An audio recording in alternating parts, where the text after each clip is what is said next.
Hello friends, स्वागत है आप सभी का आपके अपने यूट्यूब चैनल में।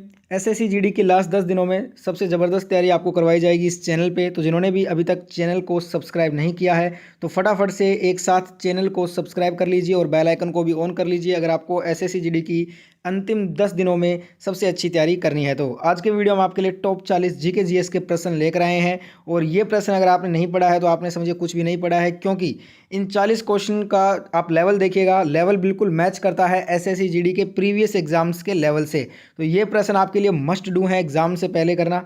100% सिलेक्शन के लिए आप पूरा वीडियो जरूर देखा कीजिए। अगर आप वीडियो को स्किप करते हैं और जो भी क्वेश्चन आप स्किप कर देते हैं, हो सकता है वही क्वेश्चन आपके एग्जाम में आ जाए, इसलिए वीडियो को पूरा एंड तक जरूर देखा कीजिए। तो चलिए आज का वीडियो शुरू करते हैं। फर्स्ट क्वेश्चन आपके स्क्रीन पे, साथ साथ में आपको भी आंसर करना है। सभी के आंसर लास्ट में कमेंट में पढ़ता हूँ। फर्स्ट क्वेश्चन दिया है, deflation is a situation in which, अपस्फीति जो है एक ऐसी स्थिति है जिसमें क्या होता है। इकोनॉमिक्स का क्वेश्चन और हूबहू मैच करता है आपके एग्जाम के लेवल से। देखिए, जो अपस्फीति है ना, ये एक ऐसी स्थिति होती है जिसमें वस्तुओं की जो कीमतें हैं उनकी कीमतों में गिरावट आती है, इसलिए जो पैसे का मूल्य है वो बढ़ जाता है। The value of money is increasing. Option यहाँ पे सी आपका यहाँ पे बिल्कुल राइट आंसर होगा। सभी को आंसर करना है, साथ साथ में कमेंट में सभी के आंसर पढ़ूंगा लास्ट में। अगला क्वेश्चन, 1970 में केंद्रीय बजट किसने पेश किया था? Very very important question. Who presented the union budget in 1970? 1970।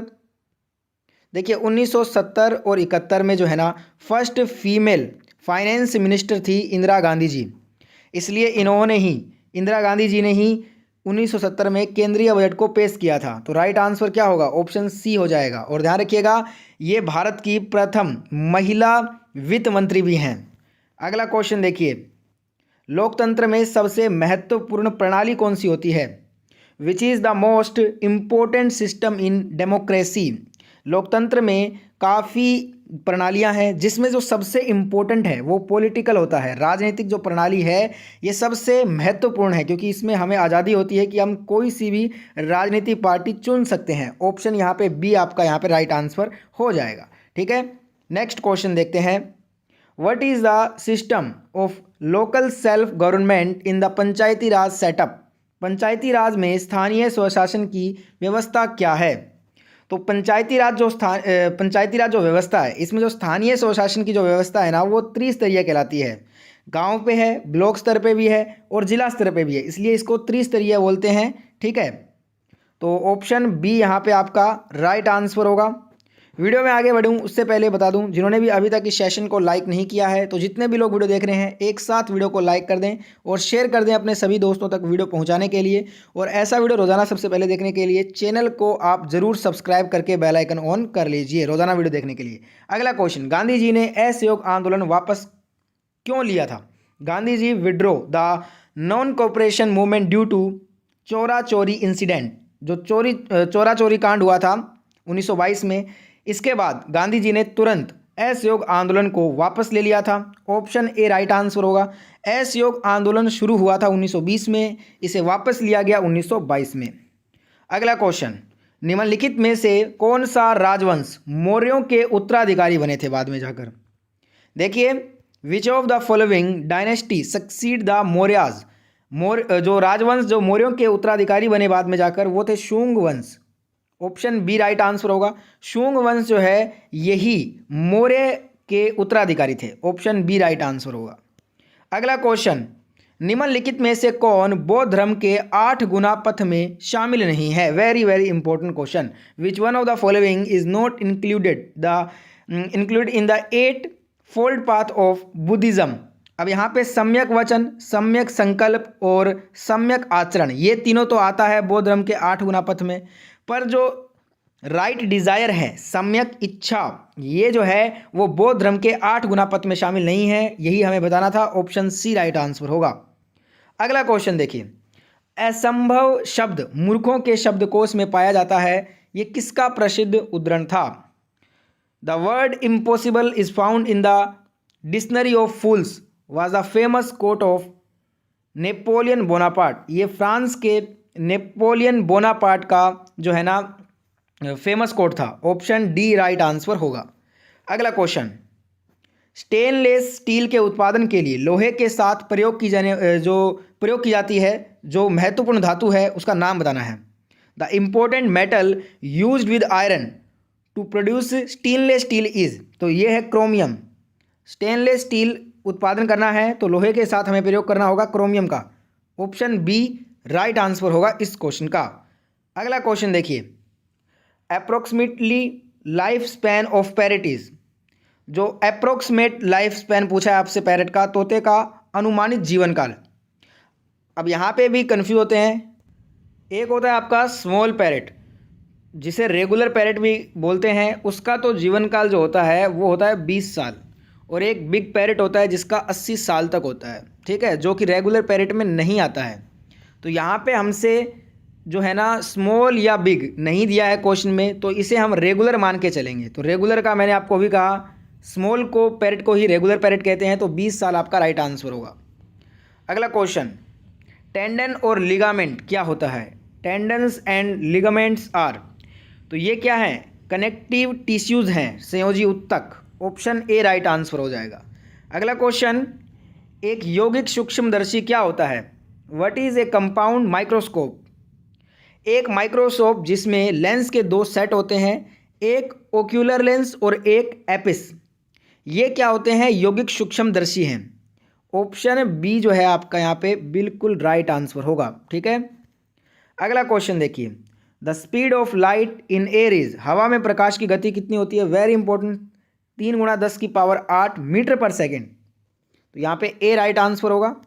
अगला क्वेश्चन है, sensitivity of the human I is maximum in the, अब यहाँ पे मानव आँख की जो संवेदनशीलता है वो सबसे अधिक किस क्षेत्र में होती है, ये पूछा है। तो जो सेंसिटिविटी होती है ह्यूमन आई की मैक्सिमम, वो ग्रीन रीजन, हरा क्षेत्र में होती है। ऑप्शन बी यहाँ पे आपका करेक्ट आंसर होगा। सभी के सभी आंसर जरूर कमेंट करें।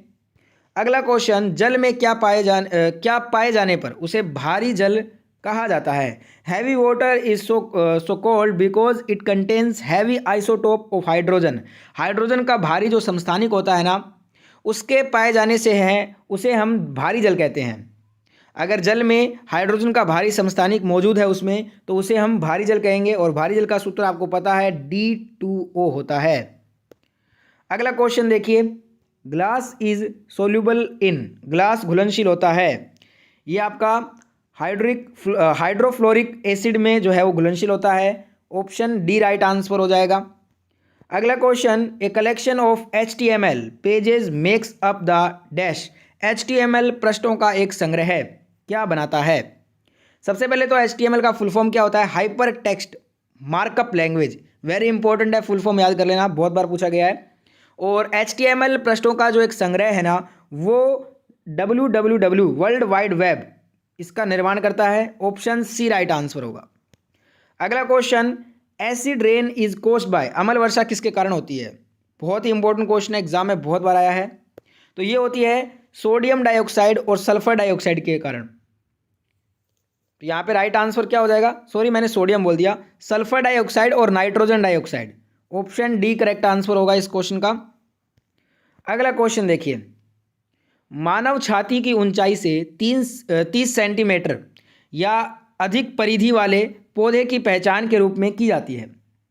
अब यहाँ पे जो है ना, मानव जो छाती है इसकी ऊंचाई 30 सेंटीमीटर या इससे अधिक परिधि वाले पौधे की जो पहचान है वो औषधीय जड़ी बूटियों के रूप में होती है। ऑप्शन सी करेक्ट आंसर होगा। वेरी इंपॉर्टेंट है, प्लांट्स में ये क्वेश्चन काफ़ी बार आया है पहले भी।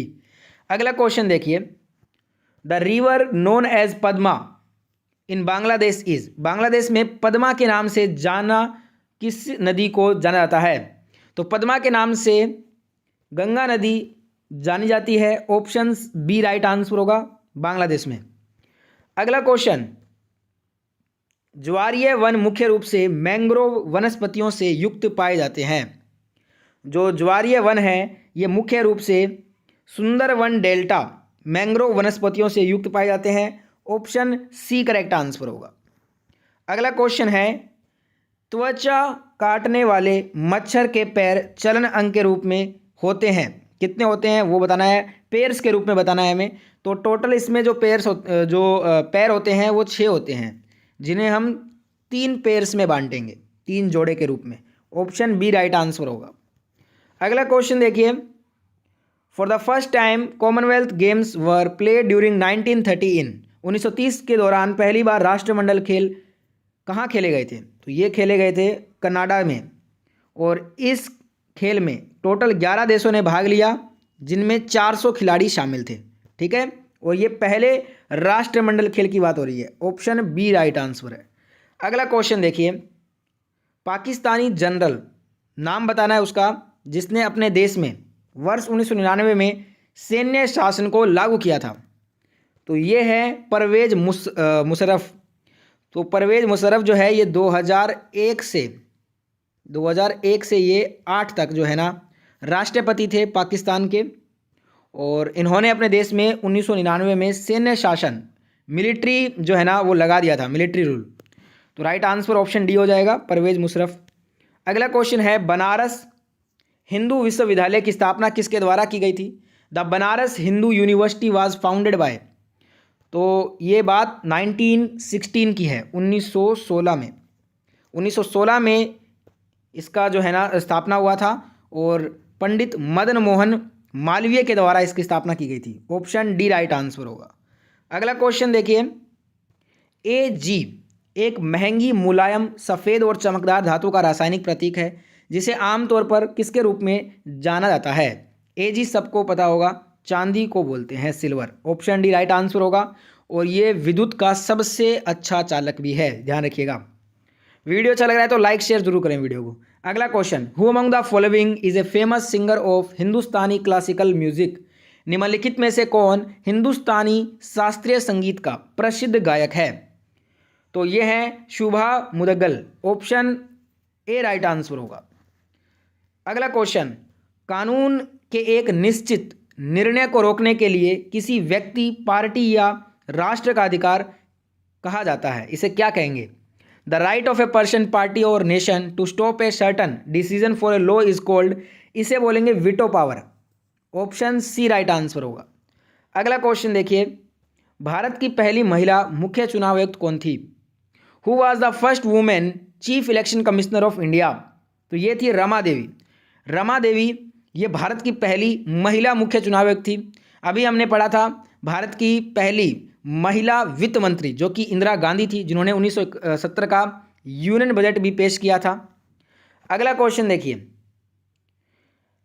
क्रिकेटर का नाम बताना है, इंडियन क्रिकेटर का जिन्होंने 2006 में पाकिस्तान के खिलाफ मैच के पहले घंटे में एक हैट्रिक ली। ऐसा करने वाले पहले और आज तक के गेंदबाज है वो है इरफान पठान। इन्होंने हैट्रिक लिया था टेस्ट मैच में 2006 जो मैच खेला गया था पाकिस्तान में। ठीक है, ऑप्शन सी राइट आंसर हो जाएगा। अगला क्वेश्चन, सोडियम हाइड्रोक्साइड का उपयोग किसके लिए नहीं कर सकते? Sodium hydroxide is not used for preserving pickle, अचार का संरक्षण के लिए हम इसे यूज़ नहीं करते हैं। साबुन बनाना, अखबार बनाना, धातु घटाना, इन तीनों के लिए हम सोडियम हाइड्रोक्साइड का यूज़ कर सकते हैं, अचार का संरक्षण के लिए नहीं कर सकते। अगला क्वेश्चन है, भारत के निम्नलिखित में से कौन सा इस्पात संयंत्र सार्वजनिक क्षेत्र के अंतर्गत नहीं आता? Which of the following steel plants of India does not come under the public sector? अब देखिए, राउरकेला स्टील प्लांट हो गया, भिलाई इस्पात संयंत्र, Bhilai steel plant, Durgapur steel plant, ये तीनों ही जो है ना वो पब्लिक सेक्टर में आते हैं। वहीं बात कर लें टिस्को की, तो ये जो है प्राइवेट सेक्टर में है। ठीक है, जमशेदपुर झारखंड में स्थित है ये। ऑप्शन ए राइट आंसर होगा। अगला क्वेश्चन है, दोस्तों आपको कमेंट में बताना है कि टिस्को की स्थापना कब हुई थी। देखते हैं कितने दिनों को पता है, जिनको पता है कमेंट जरूर कीजिए। बहुत बार हमने चैनल पे ये क्वेश्चन किया है पहले। अगला क्वेश्चन, पुस्तक स्पीसीज की उत्पत्ति द्वारा लिखी गई थी। The book the origin of species was written by Charles Darwin. Charles Darwin ने राइट किया था स्पीसीज की उत्पत्ति, द ओरिजिन ऑफ स्पीसीज, ये इनके द्वारा लिखी गई बुक है। ऑप्शन सी करेक्ट आंसर होगा। अगला question, India and Sri Lanka divided by, Bharat और श्रीलंका किसके द्वारा विभाजित हैं? तो ये पाक जल डमरू मध्य के द्वारा विभाजित हैं। Option D is the right answer. Next question is Majuli the largest. यहाँ पे दोस्तों जो माजुली है ना, ये दोस्तों बता दूं आपको, जो द्वीप है ये सबसे बड़ा नदी द्वीप है और ये जो है ना ये आपका ब्रह्मपुत्र नदी पे बना हुआ है जो कि असम में पड़ता है। ठीक है, ये भी पूछा जाता है कि कहाँ पे है, ये असम में स्थित है, ध्यान रखिएगा, असम राज्य से। और ये ब्रह्मपुत्र नदी में पाया जाता है और ये सबसे बड़ा द्वीप है। ठीक है, तो ये ध्यान रखिएगा, ऑप्शन सी राइट आंसर होगा। बहुत बार ये क्वेश्चन पूछा जाता है एग्जाम में। अगला क्वेश्चन देखिए, खरीफ की फसलों को उन फसलों के रूप में वर्णित किया जा सकता है जिन्हें किसकी शुरुआत के साथ बोया जाता है। अब जो खरीफ की फसलें हैं ना, इन्हें हम जून और जुलाई में बोते हैं। ठीक है, जून जुलाई बरसात के महीने में, और इनकी जो कटाई है वो नवंबर और दिसंबर महीने में होती है। तो बारिश के समय में इनको बोया जाता है जून जुलाई में, तो ऑप्शन डी राइट आंसर होगा। अगला क्वेश्चन, निम्नलिखित में से कौन संचार प्रणाली का हिस्सा नहीं है। देखिए, जो संचार प्रणाली है ना, कोशिका, नस, धमनियाँ, जो आर्टरीज, वेनिस और जो कोशिकाएं हैं, ये सभी क्या हैं, ये सभी तो संचार प्रणाली का हिस्सा होती हैं। पर जो विली होता है ना, ये संचार प्रणाली का हिस्सा नहीं होता, क्योंकि ये संचार प्रणाली में पाया ही नहीं जाता है। ये आपका छोटी आंत के आंतरिक भाग में पाया जाता है। ऑप्शन टू राइट आंसर होगा। अगला क्वेश्चन वेरी इंपॉर्टेंट, कर लीजिए इस क्वेश्चन को। अगस्त 1858 में ब्रिटिश संसद ने एक अधिनियम पारित किया जिसने कंपनी के शासन को समाप्त कर दिया। इसे क्या कहते हैं? तो इसको हम क्या बोलेंगे, इसको government of India act, Bharat सरकार अधिनियम कहते हैं। इसने क्या किया था, कंपनी के शासन को ही समाप्त कर दिया था। ऑप्शन ए राइट आंसर होगा। अगला क्वेश्चन देखिए, महात्मा गांधी ने 5 मार्च 1931 को संवैधानिक सुधारों की शर्तों पर बातचीत करने पर भारतीय राष्ट्रीय कांग्रेस की ओर से किसके साथ अत्यधिक आधिकारिक बैठक में भाग लिया था? तो ये भाग लिया था इन्होंने लॉर्ड इरविन के साथ। लॉर्ड इरविन के साथ, इसे इरविन समझौता भी बोलते हैं और इसे दिल्ली समझौता भी बोलते हैं। ऑप्शन सी राइट आंसर हो जाएगा। अगला क्वेश्चन है, भारत में नीली क्रांति किससे संबंधित है? The blue revolution in India is related to which? तो ये फिश प्रोडक्शन से संबंधित है, मछली उत्पादन से, जिसे हम मत्स्य उत्पादन भी बोलते हैं। ऑप्शन डी राइट आंसर होगा। अगला क्वेश्चन, भारतीय रेगिस्तान किस पश्चिमी क्षेत्र में स्थित है? तो ये स्थित है अरावली हिल्स, अरावली पहाड़ियों में। ऑप्शन डी राइट आंसर हो जाएगा। और आज का होमवर्क क्वेश्चन आपके लिए ये रहेगा, ये होमवर्क क्वेश्चन है, इसका आंसर आप सभी को कमेंट करके बताना है। क्वेश्चन है, निम्नलिखित में से कौन सा सही सुमेलित नहीं है? जो आपको लगता है इनमें से सही सुमेलित नहीं है वो आपको कमेंट करके बताना है। होमवर्क क्वेश्चन है ये। वीडियो अगर अच्छा लगा है तो लाइक शेयर सब्सक्राइब जरूर करें।